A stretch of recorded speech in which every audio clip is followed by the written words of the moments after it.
My name is Chase Williams. I drive a 1964 Chevy C10. It's been an ongoing project for 6.5 years. Started off as a rat rod project I was going to build with my dad, and I ended up getting into something a little bit more addictive, which is pro touring or autocross. You just spend all your money.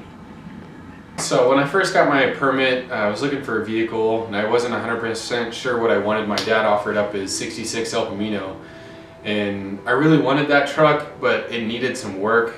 So I just kept second guessing, what I needed to do to that truck if I wanted to keep it. And I told my dad, hey, I want to get a 64 C10. That was my favorite vehicle when I was growing up as a kid. I guess my dad was looking and I didn't really know.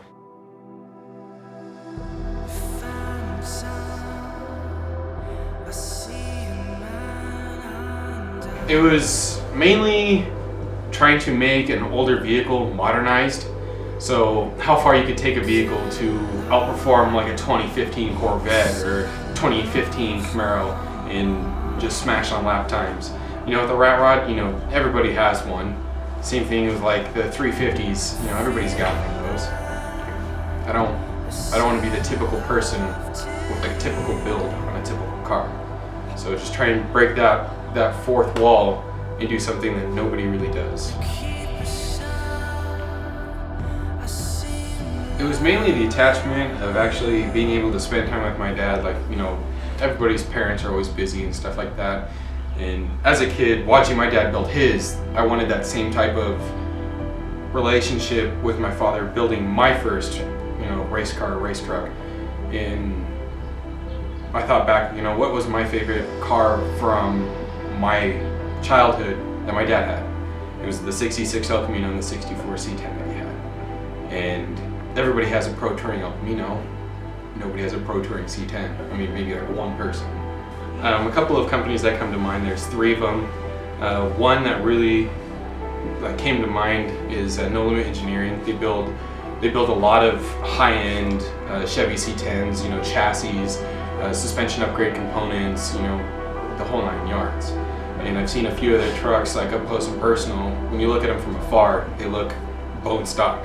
Not bone stock, like a little bit touches here and there, but you get up close to it and it's a full-blown race truck. There's nothing untouched about the thing. And then a couple of months ago, I went to Optima streetcar shootout, and they had one of my biggest influences was the C10R. That thing is right up there what I want to get in par with, and PCH built an amazing machine out of that truck. And there's one other company that's been helping me out in the last couple of years is Classic Performance Products. They provide me, upper control arms, lower control arms, shocks, trailing arms, anything I can get for the truck, they offer it. And it's amazing quality stuff. It's got an inline 6 in it right now. It was supposed to be a temporary thing, nothing that was going to last very long. I mean, you can't kill the engine, but swapping it out for something else. Nothing too crazy. We ended up rebuilding it because we had a bad piston. The piston, you can pull the actual rings off of it and take it and split it into 2 pieces. It was pretty bad. For my first engine going through it with my dad, it was kind of like a really bad horror story. Going through something like that, like, holy crap, I've never seen something that bad. And going through auto shop and never seen anything that bad.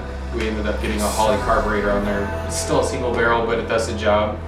I recently just converted the fuel system over to an electronic fuel pump. Those engines eat mechanical fuel pumps like it's nobody's business. And then I just got the exhaust done about a year ago.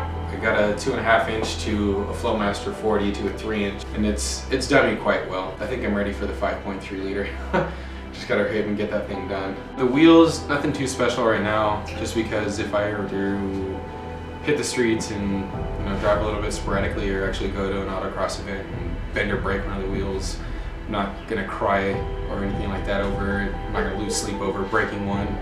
But they're XXR 531s, they're 18 by 11s, and the rubber I recently just put on them are 315 3018s. They're a Falcon Azenis RT 615Ks. As for the fronts, they're the same thing. They're 315s. So a lot of people, especially my dad, told me I couldn't fit the 315s up front, and I did. I mean, going very slowly around corners, like 1 or 2 miles an hour, without power steering is fun, but I'll manage.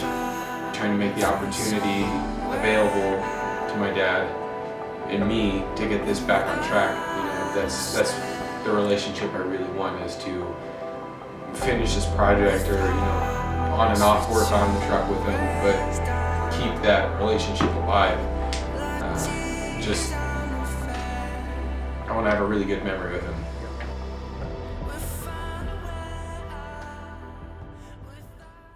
So my name is Chase Williams, and this is my 1964 build named the C28. Hey, can you bear me? Yeah, this is gonna be good. Oh shit, it's all shookity up.